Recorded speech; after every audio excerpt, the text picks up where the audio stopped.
on ne donne pas sa vie à Christ, on la reçoit. On reçoit le don de Christ pour chacune de nos vies. Lisons ensemble Jean chapitre 10, du verset 26 au verset 28. Il est écrit ceci. Mais vous ne croyez pas parce que vous n'êtes pas de mes brebis.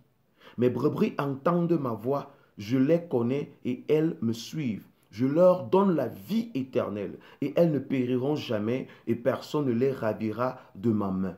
Christ donne la vie éternelle à ses brebis. Maintenant, je vous pose la question de savoir quelle est la vie que vous dites que vous avez donnée à Christ. La vie d'iniquité, la vie d'immoralité, la vie de péché, la vie de fornicateur, la vie de mensonge, la vie de braqueur, la vie de prostituée. Quel est le style de vie que vous déclarez avoir donné à Jésus-Christ pour qu'il en fasse quoi? Qu'est-ce que Christ pourrait faire avec une vie débridée? Qu'est-ce que Christ pourrait faire avec la vie d'un masturbateur? Qu'est-ce que Christ pourrait faire avec la vie d'un fémant, d'un malhonnête, d'un usurpateur? Christ ne peut rien faire avec la vie que vous lui offrez. C'est à vous de recevoir sa vie pour être pleinement transformé. Arrêtez de croire que vous faites des efforts au nom de Christ.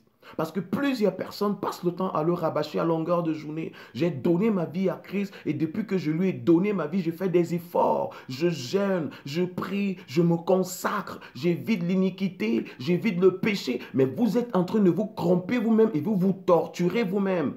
La vie en Christ n'est pas une vie d'esclavagisme, n'est pas une vie de souffrance, mais c'est une vie où on prend plaisir à suivre le Maître. Dans Jean chapitre 10, le verset 28, il est dit, je leur donne la vie éternelle. Nous, hommes, simples hommes, sans l'Esprit de Dieu, nous avons une vie éphémère et nous ne pouvons rien offrir à Christ. Mais la parole de Dieu vient nous dire que Jésus, il est le seul qui nous donne la vie éternelle. C'est la raison pour laquelle de nombreuses personnes se constituent des royaumes aujourd'hui dans leur communauté. Parce qu'ils estiment avoir fait et fourni des efforts pour être en Christ. Alors que Christ a tout fait, et il leur a uniquement donné la possibilité d'accepter, de dire, oui maître, je reçois le don, le cadeau que tu as eu à donner pour moi. Les amis, sortez de tous ces mouvements où on vous enseigne la nouvelle loi.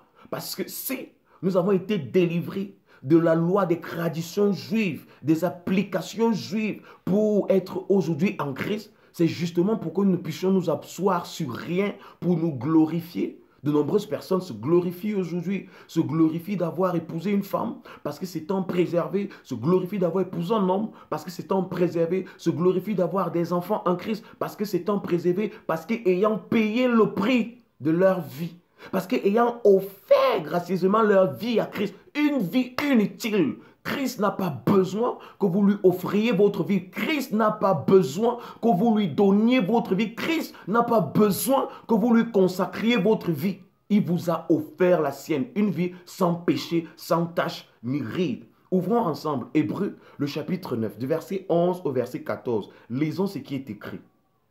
Mais Christ est venu comme souverain sacrificateur des biens à venir. Il a traversé le tabernacle plus grand et plus parfait qui n'est pas construit de main d'homme, c'est-à-dire qui n'est pas de cette création. Et il est entré une fois pour toutes dans le lieu très saint, non avec le sang des boucs et des veaux, mais avec son propre sang, ayant obtenu une rédemption éternelle. Car si le sang des taureaux et des boucs et la cendre d'une vache répandue sur ceux qui sont souillés sanctifie et procure la pureté de la chair, combien plus le sang de Christ qui par un esprit éternel s'est offert lui-même, sans tache à Dieu, purifiera-t-il votre conscience des œuvres mortes afin que vous serviez le Dieu vivant. Il n'y a que le sang de Christ, la vie de Christ, dont notre Sauveur a lui-même consenti à l'offrir, qui est le pouvoir de nous délivrer de la chute première. Il n'y a que Jésus-Christ. Notez bien ce qui est écrit dans Hébreux 9, verset 11, verset 14. Notre Seigneur s'est offert lui-même. Il s'est donné lui-même. Il a consenti à se livrer lui-même. Et il nous le rappelle. Personne ne vient lui ôter la vie. Il donne sa vie. Il nous a donné ce présent. C'est à nous de l'accepter. Mais les gens vous enseignent aujourd'hui la loi. Donnez vos vies à Christ. Souvent après, durant des séances d'évangélisation, durant des programmes, des campagnes évangéliques, des gens se tiennent sur des estrades criant qui veut donner sa vie à Christ. Que ceux qui veulent donner leur vie à Christ se lèvent et viennent recevoir Christ. C'est du mensonge, c'est de la destruction, c'est de la fémania, c'est l'évangile renversé. Personne ne peut donner sa vie à Christ. Personne ne peut offrir sa vie à Christ. Chacun d'entre nous ne peut que la recevoir. Parce que c'est une vie qui n'a pas de prix. C'est une vie qui est au-delà de toutes les sommes imaginables et inimaginables de ce monde. C'est Dieu qui prend la forme humaine, qui offre sa vie. Hébreu nous dit, c'est un sang unique, un sang qui a une portée éternelle. Et nous voyons aujourd'hui des gens au sang éphémère prétendre offrir ou avoir donné leur vie à Christ. Et on enseigne ça et on prêche ça dans des communautés et des gens en sont heureux. Les gens sont fiers de dire qu'ils ont donné leur vie à Christ. Les amis, cessez de le faire. C'est de l'hérésie, c'est une fausse doctrine, un faux enseignement. Vous avez été rachetés à un grand prix. Vous n'avez pas offert votre vie à Christ à un grand prix, mais vous avez été rachetés à un grand prix. Romains nous dit même encore que lorsque nous étions encore pécheurs, Christ est mort pour nous. Romains 5, verset 8. Christ avait déjà offert sa vie pour nous. D'où vient-il qu'aujourd'hui, qu'on vous enseigne à offrir vos vies à Christ, vous allez lui offrir comment? La décadence? Une vie de pratiquant de magie? Une vie de sectaire? Une vie de religieux? Une vie de compromission? Qu'allez-vous offrir à Christ? Les amis, qu'allez-vous offrir à Christ? Lisons encore Hébreux chapitre 9, verset 28. Il est écrit ceci. Autrement, il aurait fallu qu'il eût souffert plusieurs fois depuis la création du monde, tandis que maintenant, à la fin des siècles, il a paru une seule fois pour abolir le péché par son sacrifice. Par son sacrifice, pas par nos sacrifices, pas par nos vies, par son sacrifice, par sa vie à lui. Poursuivons au verset 27. Et comme il est réservé aux hommes de mourir une seule fois, après quoi vient le jugement, de même Christ, qui s'est offert une seule fois pour porter les péchés de plusieurs, apparaîtra sans péché une seconde fois à ceux qui l'attendent pour leur salut. À ceux qui l'attendent pour leur salut. Christ a offert sa vie. Et il a offert cette vie une seule fois. C'est à nous de la recevoir avec humilité, avec soumission, avec obéissance. Lorsqu'un enfant de Dieu reçoit la vie de Christ, il devient obéissant. Il ne force plus les choses. Il ne bagarre plus avec le péché, avec l'iniquité. Il ne bagarre plus avec des pratiques occultes mystiques. Il n'est plus le compagnon des menteurs, des malhonnêtes, des fossoyeurs. Il devient soumis, obéissant et il marche simplement comme Christ a lui-même eu à marcher. Jésus-Christ a dit que ceux qui ont cru en lui feront des œuvres qu'il a fait et ils en feront encore de plus grandes. Si Christ a obéi, nous obéirons encore plus que le Maître. Parce qu'il en a été le premier, il nous a offert la vie qui est au-dessus de toutes les vies afin que nous soyons excellents, plus excellents encore. Les amis, sortez des fausses doctrines. Sortez des faux enseignements, sortez des faux mouvements qui voudraient que vous puissiez vous gargariser des efforts que vous avez eu à émettre pour le nom de Christ. Cette vie du royaume des cieux ne dépend en rien de vos efforts. Tout a été établi par Christ. Tout a été établi en Christ.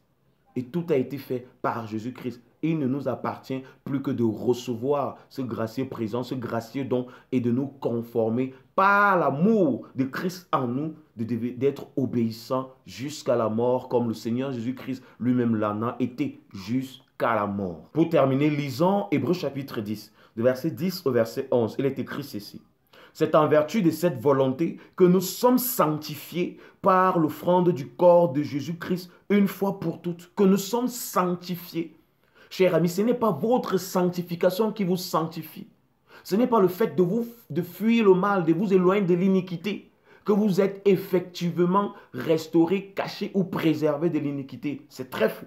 C'est la vie de Jésus-Christ qui nous a préservés et qui nous préserve du mal, de l'iniquité et du péché. Verset 11. Et tandis que tout sacrificateur fait chaque jour le service et offre souvent les mêmes sacrifices qui ne peuvent jamais ôter les péchés.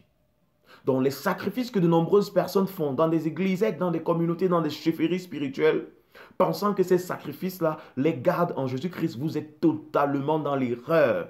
Jésus-Christ a offert le seul sacrifice agréable par lequel nous pouvons être sauvés et par lequel nous pouvons nous réjouir, nous glorifier d'être enfants de Dieu, sanctifiés, nouvellement façonnés des mains de Jésus-Christ. Car nous avons été créés en lui, pour sa gloire, par sa gloire et en sa gloire. Sortez de la religion, sortez de vos religions, sortez de ces communautés, fuyez ces communautés où on vous demande de donner vos vies à Jésus-Christ. Fuyez ces églises où on vous demande de donner vos vies à Jésus-Christ. Fuyez ces communautés où on vous fait croire que vous pouvez préserver l'héritage, le trésor, les dons de Dieu par vos propres efforts. Sortez de ces églises et recevez pleinement et gracieusement le don que le Seigneur Jésus-Christ vous a accordé en lui. Vous êtes rachetés. Vous ne vous êtes pas rachetés vous-même par vos propres efforts. Vous êtes sauvés. Vous ne vous sauvez pas vous-même par vos propres efforts. Même lorsque l'apôtre Paul nous demande de travailler pour notre salut, il n'est pas question de travailler en nous appuyant sur notre propre chair. Parce que souvenez-vous de ce qu'il dit dans Romains, je crois, Romains chapitre 7. Qu'est-ce que l'apôtre Paul nous dit? Que ce qu'il veut faire, il ne se retrouve pas en train de le faire. C'est plutôt le mal qu'il ne veut pas faire qu'il se retrouve en train de faire. Donc, de par notre propre volonté, de par notre propre désir, il nous est impossible d'être agréables à Christ. Soyons humbles, recevons notre Dieu et marchons selon la volonté pleinement que le Seigneur nous assigne. Et cette volonté réside dans l'obéissance, dans l'humilité, dans la soumission et dans l'amour qu'il a pour nous. Et la marche en tant qu'enfant de Dieu ne serait plus que facilité. Vous luttez avec un péché. Moi, je vous invite à arrêter de bagarrer avec le péché. Recevez simplement Jésus-Christ et vous verrez comment ce péché vous lâchera. Il vous est aujourd'hui difficile de pouvoir mener une vie de prière, de méditation, de sainteté comme vous le voudriez. Arrêtez de bagarrer, ce n'est pas la force. La Bible dit que ce n'est ni par nos forces, ni par nos émotions, ni par notre puissance, mais c'est par la grâce de Dieu que toutes choses sont rendues possibles. Acceptez simplement ce gracieux présent et acceptez que les choses ne viennent pas de vous, que ça vient de Jésus-Christ. Alors le Maître lui-même facilitera les choses pour vous et il vous sera plus aisé de marcher et de manifester la divinité ici là sur la terre.